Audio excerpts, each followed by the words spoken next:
Janet Silver. MPs returned to Ottawa on Monday for what is promising to be a busy fall schedule. Will the July cabinet shuffle be the reset the government needs in the House? And will the Conservatives be able to build on their lead in the polls? And how much sway will the NDP have on policies like healthcare, affordability, and the environment?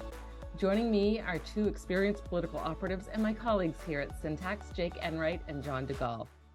And Jon, I'm going to start with you because there's been a lot of reports in recent days that several Liberal backbenchers are just not happy, and they've got a lot of concerns about the party's drop in the polls. Do you think this is going to have an impact on the government's agenda this fall? I'll be frank, I'm not entirely sure. Obviously, tensions are boiling over in the Liberal caucus, more so than usual too. This is no longer at a point where it's just a few unnamed sources are griping about not getting into cabinet, or that their friend didn't get into cabinet, or that they're concerned the party is heading in a different direction than they'd like it to, or that there's a drop in the polls. We now have at least 3 Liberal MPs that have offered contribution to media outlets by name in Sean Casey, Brendan Hanley, Randeep Sarai.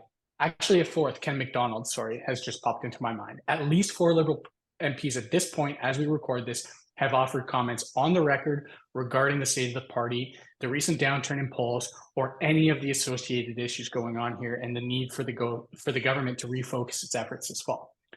So it's past the tipping point in that respect.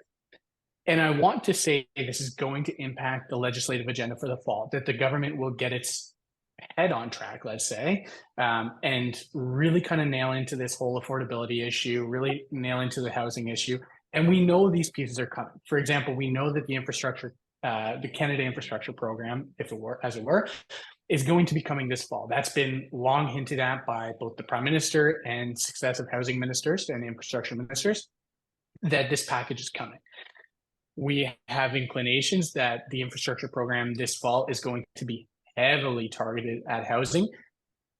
But is it going to be so in a way that it is a re-announcement of, for example, as they did the other day, the Housing Accelerator Fund, which the government came out with in 2021 budget, but hasn't said anything about it since until yesterday. So is it going to impact the legislative agenda for the fall? I'm not so sure. Where I think it could maybe impact things a bit more could be the communication strategy. To me, my fear would be that the knee-jerk reaction of the Liberal government would be to go heavy on wedge issues, which during the course of an election, when all parties are putting ideas on the table and are forced to speak up about their ideas, I think is a good strategy because it can knock other parties off message. But right now, Pierre Poilievre is demonstrating such a connection to his key messaging and a commitment to his key messaging around housing, around affordability, that if the government doesn't start to take these issues seriously and talk about it in a meaningful way, in a way that looks forward, not just back at past activities, again, such as the Housing Accelerator Fund, I do feel that they'll be finding themselves on the back foot this fall. Well, that's a perfect segue into you, Jake, and Pierre Poilievre, the Conservatives. You know, the recent polls have them up, in some cases, the recent Abacus data poll up by 14 points nationally. So with that kind of support that the Conservatives are receiving as the House returns, what does that mean for the Conservatives when they go back into Parliament next week? Nothing. It probably means that they have to keep doing what they've been doing, and given that the support has increased so greatly over the summer when Pierre Poilievre was doing the barbecue circuit, it probably means that he has to spend less time in Parliament and more time out on the road. You know, that's one of the major advantages Pierre Poilievre has with his social media reach. He doesn't need Parliament to get in punches against the government. Traditionally, most leaders have needed question period, have needed to be visible in front of the media. He doesn't need those things. And in fact, not only doesn't he need them, he's made the decision himself that he doesn't need them. It's something he's consciously doing. So he'll go back out. You'll see him away from Parliament a lot over the next 4 months. He won't really be here aside from Prime Minister's question period. And he's going to do that because that's why he's seeing the success he's seeing. And if it's not broke, why fix it? Janet, before we continue, I actually might interrupt you with a light question for Jake, because what I'm seeing as well from Pierre Poilievre, like it is working. And actually, to me, it looks almost like the Trudeau playbook 2.0. Like, if you remember correctly, 2013, 2014, 2015, when Trudeau did take over the third party Liberals, he was getting attacked day in, day out, it seems, for not having been present in the House while Tom Mulcair was there being the orator. And when it came to the 2015 election, it looks like the Liberal strategy, or Justin Trudeau's strategy in this case, had worked very well. So, I mean, Jake, to me, it looks like that's exactly where Pierre Poilievre is going to go as well. Do you think it's going to work just as well as Trudeau's strategy did back almost 10 years ago? I mean,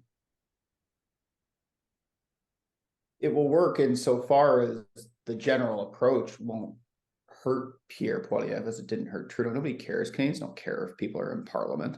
I remember my first election in 2011. The main attack by the Liberal opponent on my boss at the time was that he'd only been in the House of Commons for X amount of time, and when he was there, he was only talking about public safety and justice, which happened to be his committee roles, and that he never talked about the economy or taxes, and people don't care about that. People care what's in front of them, and I think there's obviously an issue set right now that speaks very pointedly to the vast majority of the populace right now, and that's why we're seeing Poilievre surge in the polls. So we're talking about the Conservatives, we're talking about the Liberals, yet what's propping up the Liberal government right now is the NDP. So where do we see the NDP going over the fall, and in terms of what they're able to accomplish or push the government to do? I'll throw that open to both of you. The NDP are Maybe I'll jump in first. Oh, go ahead, John. Personally, I think they're going to be a little underwhelmed at what the government's going to come out with for them this fall. I do think that, generally speaking, they'll try to hang their hat on the fact that the government is finally taking housing seriously, for example, even though realistically that could be handed to Pierre Poilievre, having stick handled that issue so well over the last little while. But the big piece that they're going to get out of this fall is going to potentially be pharmacare. And we know that the negotiations between the Liberals and the NDP have been ongoing throughout the summer. But Don Davies came out the other day, and he did say that basically anything short of universal single-payer pharmacare is going to be not what the NDP is looking for. And by all indications, it sounds like the NDP isn't necessarily going to get what it's looking for there. But also, I think the NDP are just going to be kind of sidelined in this Liberal conservative dogfight as the Liberals try to get support back. Jake? I think John's right. I think pharmacare is going to be the big push for the NDP this summer. I don't think either of our conclusions are novel thinking. It's pretty well documented. The NDP have this really poor understanding of how the voting public thinks, and they think that the voting public gives credit to opposition parties. And insofar that the NDP are playing this dance that, well, we're really not part of the government, but please give us credit for the things that are being accomplished, I think it's really going to backfire in a way that is pretty obvious to most people, but not apparently to the NDP. And that, I don't think they're going to suffer in the polls because of it, but it's not going to help them grow the way they want to. I laugh when I hear the NDP threaten the Liberal government, because anybody who's operated on Parliament Hill has a pretty clear understanding of how little capital the NDP share in that coalition government, and that's frankly what it is. However, let's be clear about something. Like, they're not going to pull the plug on the Liberal government. Had the polls been a little tighter, had it been to a place where the Liberals were the Conservatives were up 3, 4, 5 points, I could see a world where the NDP would force an election and the Liberals and the NDP would come together in a formal coalition during that election. Because that's functionally how things work anyways right now. People really wouldn't be all that surprised. But the NDP and Jagmeet Singh probably, especially Jagmeet Singh, his leadership probably would not recover had he been the one to pull the plug on Parliament, pull the plug on a progressive government, to just usher in a Pierre Poilievre government a year and a half earlier than expected, and especially if that's at the detriment of pharmacare becoming the law of the land. Just before we go on, I just want to get a final thought from each of you, because we started off by talking about the fall session and key priorities. We've talked about pharmacare being a key one. Obviously, affordability is going to be hammered every day in the House of Commons, right? That's where the opposition will go. Is there anything else that the two of you will be really watching for in the next couple of months? Any big policy changes or policy initiatives? There's a couple bills. I think the bill, I'll probably get the bill number wrong, and John will have to correct me here, but I think Bill C-26, which deals with AI, and regulatory expected regulatory changes that will result from that bill being passed. I think, going back to your first question about legislative priorities vis-a-vis the government seemingly circle the drain, I mean, that really impacts legislative agenda in such a way that it really, a lot of the governance legislation, that's probably smart things we should do now and get ahead of, like AI, take a back seat to legacy legislation if Justin Trudeau's starting to realize the end is near, or maybe, as a lot of people think, and I think he'll make his determination this winter and probably go. That's probably going to be that type of legislation I'm watching. I want to see where that legislation goes, but I really think it's going to go on the back burner, maybe for things like pharmacare. But certainly a lot of things surrounding the identity of this government has, and this prime minister has cloaked himself in, which is equity, inclusion, and Indigenous rights. And so you'll see those three things, I think, come to the forefront more. And if you do see those three things come to the forefront more than the things I'm looking for and I want to see happen, I think that would be a pretty good signal that we're going to have a Liberal leadership convention in 2024. Jon, final thought? Yeah, I don't have many thoughts in terms of where the government itself is going to go on the legislative agenda this fall or into this session, because I think it's going to be relatively obvious. They're going to come forward with the Canada Infrastructure Program or some type of program around that. Based on the fact that legislation can help you get news, I would imagine that for sure housing is going to be a priority within their broader legislative agenda. Just for the sake of making news, they're obviously going to have to come forward with some type of affordability mechanism, which would likely come through in the fall economic statement. So I think those are going to be the table stakes.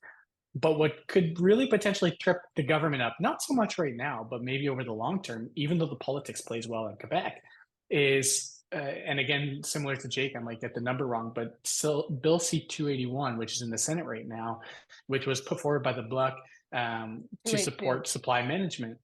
282, right? And that bill in support of supply management is not universally accepted nor supported in the agricultural sector itself. We have, of course, Eastern producers who are supply managed, who are generously in support of the agreement. It'll play well in Quebec, but there's a lot of Western producers, a lot of crop producers, a lot of beef ranchers, et cetera, who are going to be extremely opposed to this bill because it could put some serious constraints on those industries' ability to export products if Bill C-282 goes through, and it binds the hands of government to not touch supply managed products in any future trade negotiations. Sure. That's all the time we have for today. Thank you to my colleagues Jake Enwright and Jon Dugal. I'm Janet Silver. Till next time.